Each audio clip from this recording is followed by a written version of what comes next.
Most of us want to be more influential, creative, and able to build key relationships in and out of work. But this isn't always easy to accomplish, and sometimes it seems it's because someone is standing in our way. But that someone, more often than not, might just be ourselves. For this minisode, I'm bringing back business ethnographer and empathy trainer Karen Faith to discuss a powerful approach to listening, communicating, and relating she calls the unconditional welcome. In this conversation, Karen and I discussed what unconditional welcome is, when and how to apply it, and recognizing how our judgments limit us. We also talk about why it can be a game changer for building trust and improving collaboration, creativity, and innovation in organizations. Karen invites us to be more accepting of ourselves and others and discover the many possibilities that open up for us when we embrace unconditional welcome. Check out episode 26 if you're curious to learn more about Karen's work as a business ethnographer, her background in music and performance art, and how she pulls all of these experiences and skills together to teach leaders and teams how to be more successful by learning and practicing cognitive empathy. Let's dive in. Karen, welcome back to Making Business Art. It's great to see Thanks you for again. having me back. Yeah, good to see you too. Yeah. So we spoke back in episode 26 about many things, but about your business, Others Unlimited. What else did we talk about? Well, a number of things having to do with your business and also your artistic life and the confluence of both. Just to acknowledge your work with Others Unlimited, can you just give me a recap about what Others Unlimited is and what it does? Yeah. Others Unlimited is an empathy-based curriculum of skill building for teams on communication and perspective taking that's based in ethnographic research methods. So in the early part of my career, I was an ethnographic researcher. I studied people. And when I started to teach those skills of listening and observing, I realized that they're valuable for all kinds of relationships. So Others Unlimited offers empathy or offers ethnography to businesses that want to connect with their customers. I also teach ethnographic research as well as empathy training and collaboration perspective taking for teams that want to connect better. Yeah. And specifically with the empathy training, which is going to be very relevant to our conversation here in a few moments. What do you teach people and what benefits do they get out of it? For empathy training, Mm-hmm. I teach people how to loosen their grip on their own point of view and try on another one in order to learn more about people, but also in order to be more influential, be more effective in communication, and build relationships, build trust, and build the bonds that we really need to be good collaborators and creators. Yeah, great. Wanna know? Thank you. So for this minisode, I wanted to dial in onto the unconditional welcome, which is part of your both your ethnography practice, but something that I think you also transmit to people that you train in these empathy trainings. Yeah. And back in episode 26, we had a nice long conversation and we got into the nooks and crannies of unconditional welcome in some ways, like how it came about and so forth. But we're going to dial it in this conversation to something a little more specific. So before we speak about unconditional welcome, let's just touch on what it's not, just to get that out of the way, like being nice or being a doormat or anything else. What is it not? Yeah, it's definitely not just being accommodating or hospitable. It's not necessarily just nice, polite behavior. It's also not letting someone violate boundaries or other kinds of things, but it's the practice of receiving someone as they are without judgment. And it came from my practice as a researcher, and it was sort of how I tried to become objective. I mean, people can't be objective. That's not possible.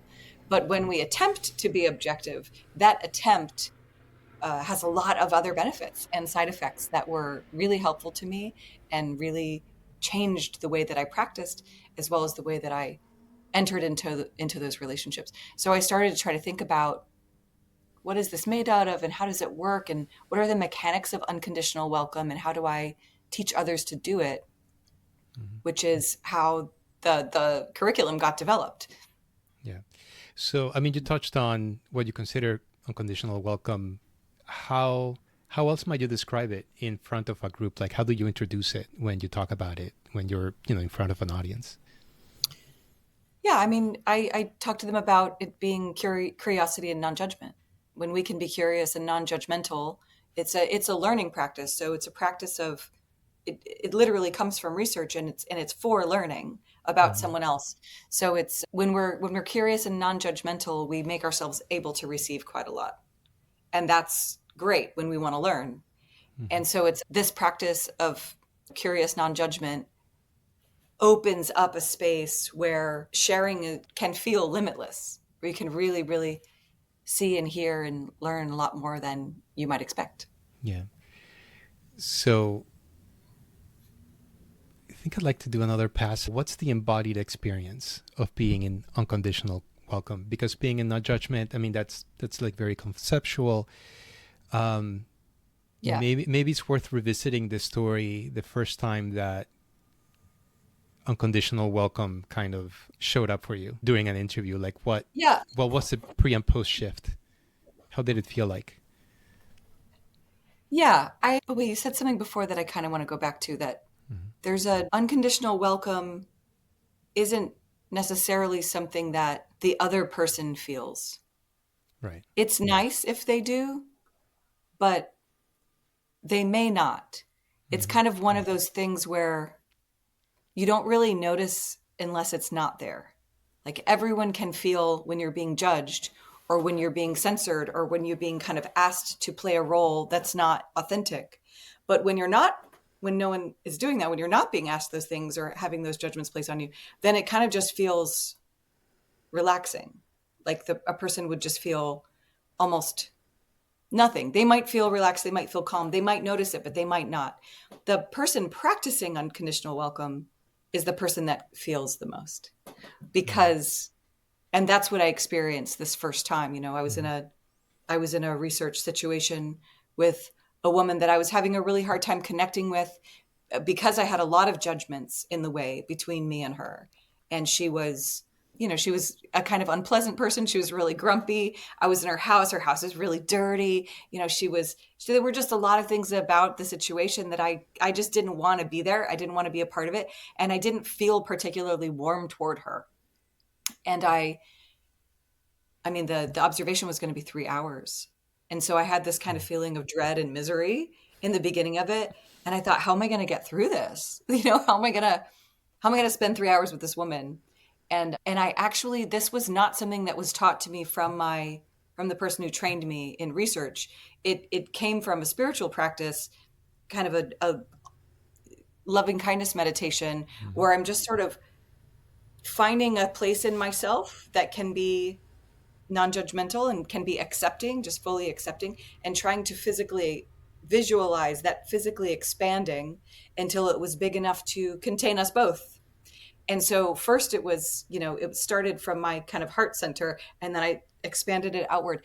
And when I did that, this is what's really well. I've talked about it a lot and so I try to use fresh words and not just say what I've said before, but I did have a super special experience of when I did that, I actually felt a lot of energy.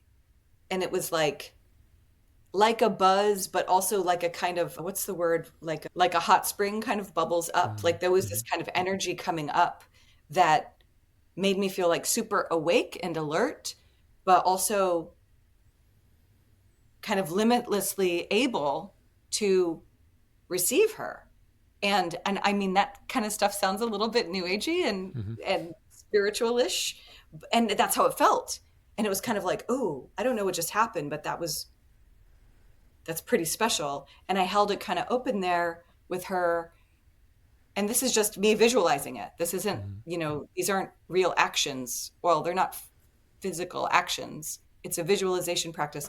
But I saw her differently. I was able to kind of let go of all the stories I was telling myself about what kind of person she was.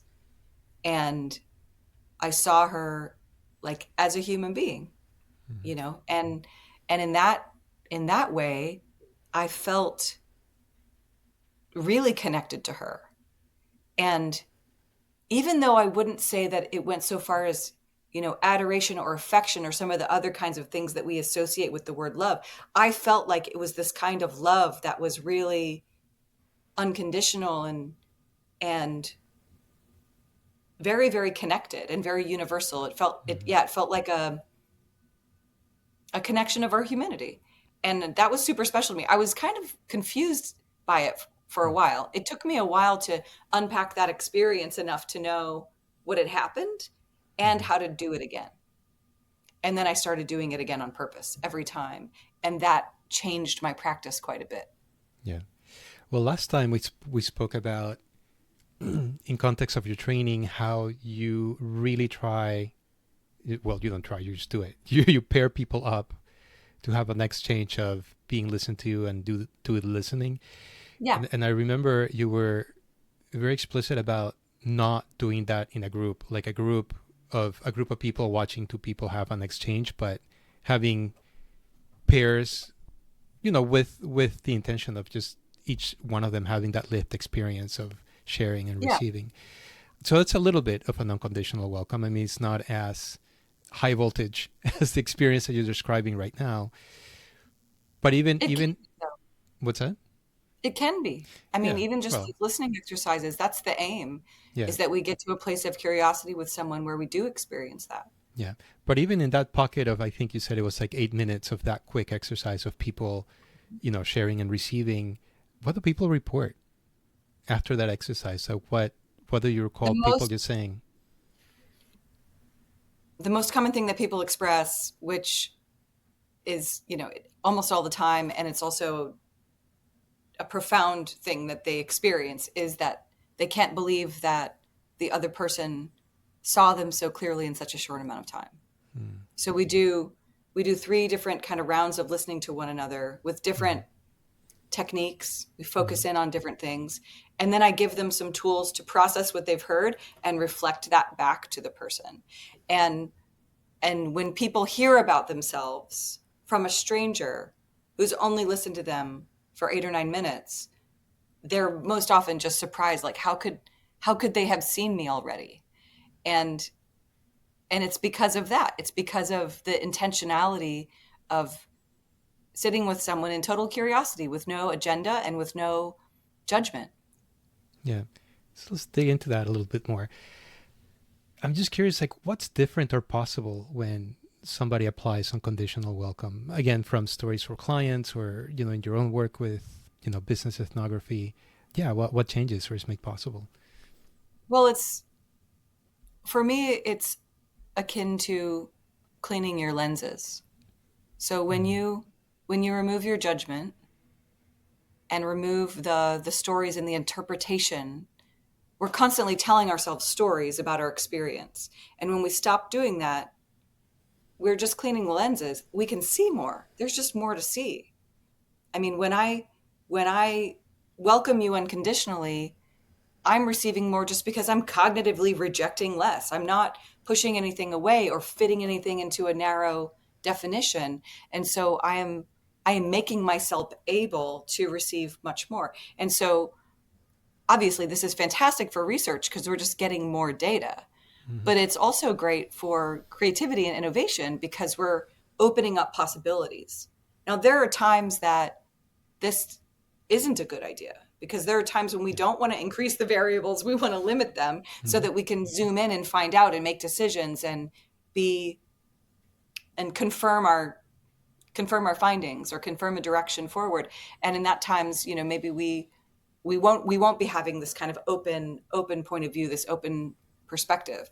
But what it really offers for researchers, for creative people, for collaborators is truly an expanded vision. Yeah. Well, that touches on, I did have here in my questions in my notes to ask, when should people apply the conditional welcome? So Yeah. are there some concrete moments that or some tips you can offer listeners right now, like, hey, when you're in this space, don't do it, this is appropriate when you're in this other space?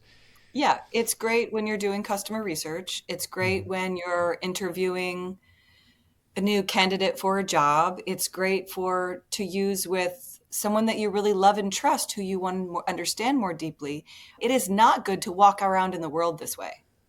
It is not for every day. It's a tool, Hmm. not a virtue. You know, Hmm. I'd say it's not something that I would want to embody all the time, because everyone is not unconditionally welcome in my life.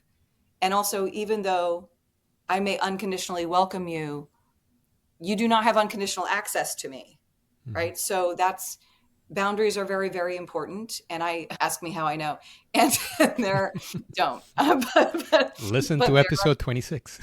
oh gosh, but It's in there. Yeah. it's it's so Hmm. important to apply it with consciousness. I'm Yeah. not walking around the world saying that everything's okay with me and everyone's okay. And also, the other thing is that all feelings are welcome, all thoughts are welcome, all ideas are welcome, all histories are welcome, all states of being are welcome. All behavior is not welcome, right? So there are times to say you are okay as you are, but you may not do that, And so that's a that there are times that we have to apply. I wouldn't call it judgment, but I'd call it discernment. Hmm. So it's a way of just being wise about when we open that space and when we don't. Yeah. But so you're touching on the state of unconditional welcome when we are engaging with others.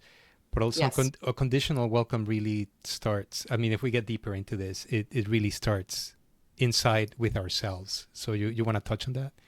Yeah, and it's not just really beneficial, but I would say Hmm. essential to practice with ourselves.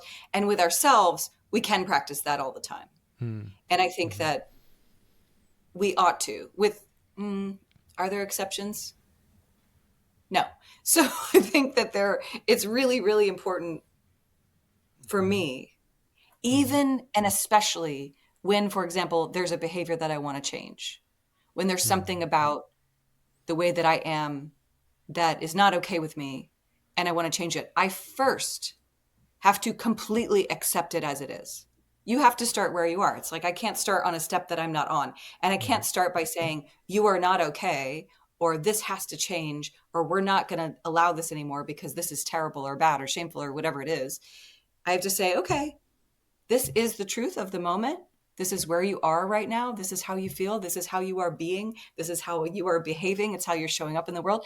And that is completely okay. And you can live the whole rest of your life like this until you're dead without changing a thing and still be worthy of love. Hmm. That's really important. Yeah. That love is not something that's earned by achieving better improvements. And so once I say Hmm. that, once I'm there with that, and once I can say, okay, I see all of these parts of myself, some of which are difficult to deal with or, badly behaved. And I say, okay, you can be here. You're welcome to be here.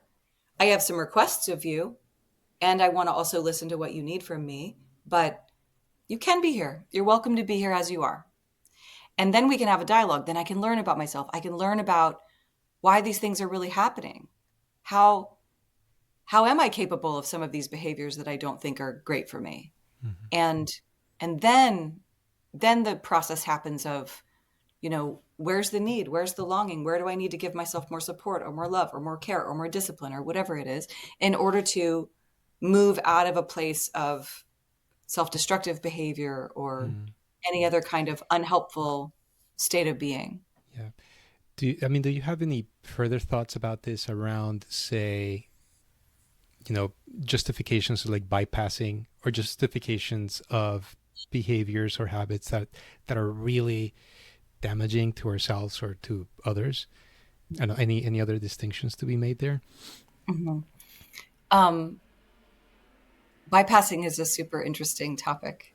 Hmm. And I feel like I learned the term, you know, probably 6 or 7 years ago, as Hmm. spiritual bypassing, which is sort of a Hmm. kind of ignoring of the realities of the world, because you're sort of living on this higher plane, right? So it's like, oh well, in the elevated scheme of things, or in the spiritual, from the spiritual point of view, this doesn't matter that much, and it's a kind of way of denying what is real, Mm-hmm. and checking out. But then I think, like, this isn't the same of that. When I say Mm-hmm. everything is okay as it is, that's not a justification to do nothing, or to just believe that I'm perfect as I am.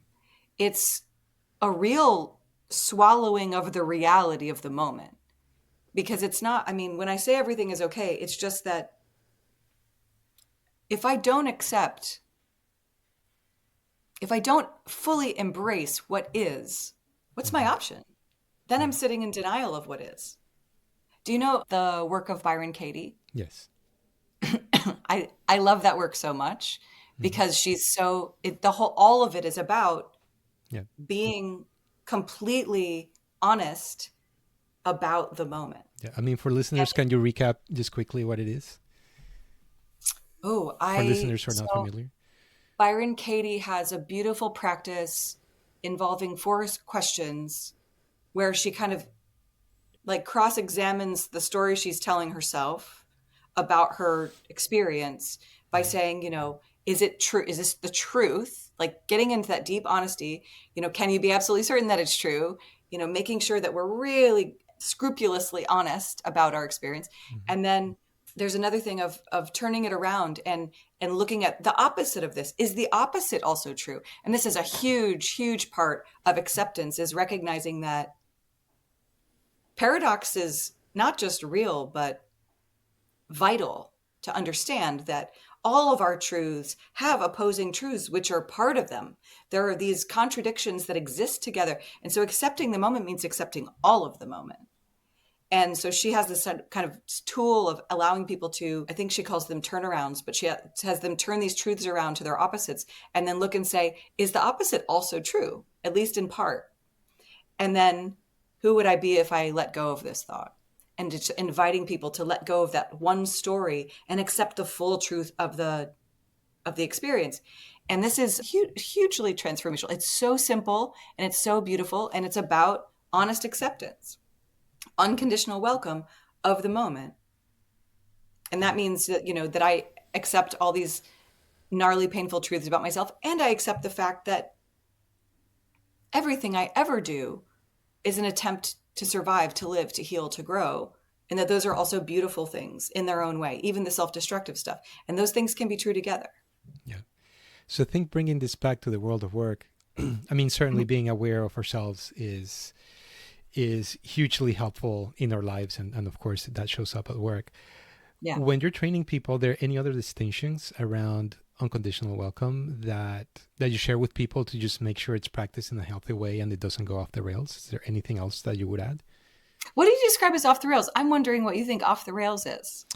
Off the What scares you rails, about off the rails might be having very porous boundaries or being too nice, it? Hmm. or confusing. This is one thing I often get irritated by, that many people confuse kindness with weakness, and it's Hmm. like it's very very different things, and sometimes people who cross that boundary encounter a part of myself that is not is not something Well, you want to encounter very often. I'll tell So you, yeah. I'm welcoming you unconditionally, Mm. and it's making me feel stomped on. That's because I'm not welcoming myself unconditionally. I don't think you can overdo unconditional welcome if you're also being fully present. I'm also welcome to be as I am, and maybe, what everything that I am also deserves respect and honor and acknowledgement and presence and intention and all those things. So I would say those moments when, when it's important to remember boundaries, when someone's, even when someone, let's say, even in an extreme situation where someone is, on the verge of violence, and to be able to be in a space of saying, I don't judge this, but I also won't allow it. I'm not, Mhm. you can be as you are, but you're going to have to stay over there. Like, you don't have access to me, but that, I'm not judging you. I'm not telling you you're a terrible person. I'm not going to spread bad rumors about you or Mhm. try to retaliate, but you can't do that over here because Yeah. I am also Yeah. present. I mean, just coming back when you asked me a question, what am I afraid of? I just remember when I worked for the mayor's office in Washington, D.C., Mhm. and the office had an outreach team. And some of the people on the outreach team had very porous boundaries where they would get so involved with somebody in a dangerous situation that they kind of put themselves in danger. So, for instance, Mhm.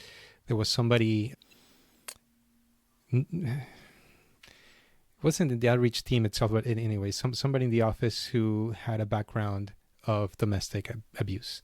Mhm. And sometimes, and we would see immigrant people, mainly like immigrant folks from like the Hispanic community, and say there were instances where we found out late afterwards that somebody experiencing domestic abuse would show up at the office for help, and she couldn't find like formal help, from an organization, and she would just take Yeah. this person home.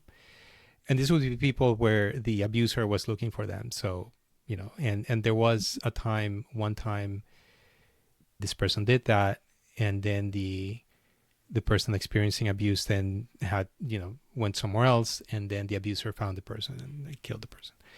So that's when, and that's a really impossible, that's an extremely difficult situation to consider from like any direction, but so Yeah. those are the things that were bubbling up for me, just to give you a Thank more you. explicit answer to Yeah. your question. Yeah, no, I appreciate that. Yeah. And it's important for me too to test these ideas against things that are that extreme. Yeah. And I'm obviously so sorry to hear that this woman lost her life. I don't think it's because this worker had porous boundaries. It's because this violent man is responsible for Yeah. his actions. And so this is a really difficult thing because whenever there's harm, whenever there's a tragedy, we want to kind of look at the causal chain and say, if this happened, then this wouldn't have happened. And if this happened, this wouldn't have happened. And there's some benefit to that kind of analysis. Mm-hmm. However, no one is responsible for the actions of someone else, first of all. Mm-hmm. And this woman who decided to take someone home chose to do so. I,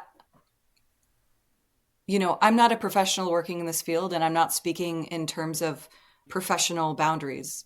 I know that professionally that is not considered the right thing to do. Right.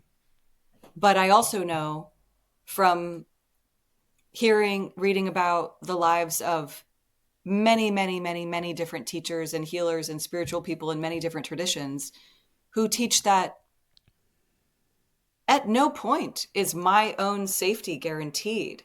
If I want to do the work of helping other people, I Mm-hmm. am at risk. I am putting myself at risk. Once a spiritual teacher told me, if it doesn't hurt, it's not really generosity. If Mm-hmm. you only give what's easy for you to give, what have you really given? And so I Mm-hmm. think, and I'm also someone who has at times made choices that were risky because I felt like, yeah, I allowed a local kid to come and pull weeds because he didn't have anything to eat and he didn't have anywhere to sleep and he needed some money. Mm-hmm. And so I invited him to come over and work in my yard. And a friend of mine at the time was just like, this is really dangerous. You don't know what his situation is. He seems like he might be a little unstable. And I said, Mm-hmm. okay, here's what could happen. Maybe he's going to rob me. Maybe he may try to hurt me. Probably Mm-hmm. not, but he might. He could get attached to me and come back all the time and want more and more and more. I'm willing to take that risk Mm-hmm. because this kid hasn't eaten in 3 days and I have plenty of food. And so I fed him and I gave it, and it was just like, it wasn't hard for me. Nothing bad happened to me, but I knew, I was like, okay, yeah, it's risky, Mm-hmm. but I'm not going to just go give money to a shelter and hope that he finds his way there. Like sometimes the right thing to do is just to say, all right, I have my eyes open. I'm going to be as safe as I can be, but my safety is not guaranteed. When you do the kind of work that unconditional welcome sometimes invites us to do, My safety is not guaranteed. You know, we don't have insurance for this kind of stuff. And Yeah. and I don't, I have no intention of living a common life in that way or living a safe life in that way. I have chosen to make myself available to give what I have when I can. And sometimes I have gotten hurt a little bit, Mhm. sometimes a lot. That's okay with me. Yeah. And I have a good hunch that this woman who invited her into her home felt the same way. And she just said, "You know what? I'm just not going to I'm not going to let you not have a place to be. And I know that it puts me at Yeah. risk. And No, I know that this is, I mean, at a very human level, she was just trying to solve a problem, which is exactly. something that also, I learned the game of bureaucracy, and I would just try to solve a problem and find loopholes around rules that made no sense because a Yeah. lot of them really didn't. So I understand that, but I think at the level of working in organizations for most people, if they're working at, Starbucks or whatever, some software company, this doesn't apply to that, but what we're talking Well, I about, just realized I'm like, oh man, we're you talking know, about professional stuff. And I just realized sometimes I'm not very good at remembering about the laws of the workplace, which yeah, but is in fairness, the journey of our lives is not about working in an office or at some no, it's organization. So that's just I will part tell you. part of our lived experience. But yes, this applies to organizations where it can be very generative and enriching, and any other number of like really positive adjectives. And then we Yeah. can bring it into our lives. It starts with ourselves. Hopefully we practice it in our home and we're a little nicer with the people. Well, we said it's not about being nice, but just more resonant and more Yeah. connected with people around But us. these are also the conversations that have to happen at work sometimes because Yeah. occasionally it is necessary or more right to break a rule. And Mm-hmm. if an organization doesn't have a sense of how to manage that, then yeah, things fall apart and become litigious and all kinds of things. But I too grew up in a violent home, and Mm-hmm.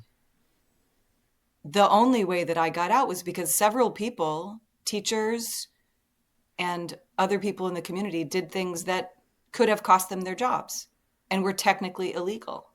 But they did them because they knew that I needed help and I wasn't going to get it through the right way, and maybe that's why I am the way I am, but I just think we need to have, and none of them lost their jobs, by the way. So maybe the organization kind of also could see, all right, there's a time when a rule has to bend. Yeah. So let me bring it back to the story you were telling about when you first encountered unconditional welcome. So you Uh-huh. were in the presence of somebody you just didn't agree with and you had some judgments about, and you had to be in there for a period of time. And I think that might be also descriptive of the workplace for many people, right? They have to go in there and just be around at least one person they really don't want to be around. Mhm. And I think, at least in my own practice of my own way of approaching this, when we're different, then other people start being different. Or at least that's That's true. I just noticed that in my own lived experience. Yeah. So do you have two, three really practical exercises or tips if somebody wants to experiment and be like, hey, I just want to show up and practice this and just see what happens. See if I can connect better with people I don't like or Yeah. connect better with people that I do like, but I would like to know better, Yeah. or deepen A our really, relationship. really a simple one is that when you're talking to anyone, notice in yourself the desire to respond to what someone said with either a comment about it or your own story or a different idea. And instead, don't say that and just say, tell me more and shut up. Because Mm-hmm. this is about, like, let me just be curious about, let me hear more about what you're thinking or what you experienced or what you're saying to me right now, instead of just continuing to, go back and forth and keep this ball rolling. Let me just hold back. And I promise you, everyone you do this with will immediately feel cared for in some way, maybe not emotionally or tenderly, Mm-hmm. invested in, respected. And they'll think about you differently, and they'll feel a different energy, and you're going to learn more about this person. Those kind of follow up questions. How so? Can you describe it? You know, describe it. How did that feel? I had a really beautiful experience recently. I have my senses are a little too sensitive, and I get sometimes very uncomfortable in stimulating situations.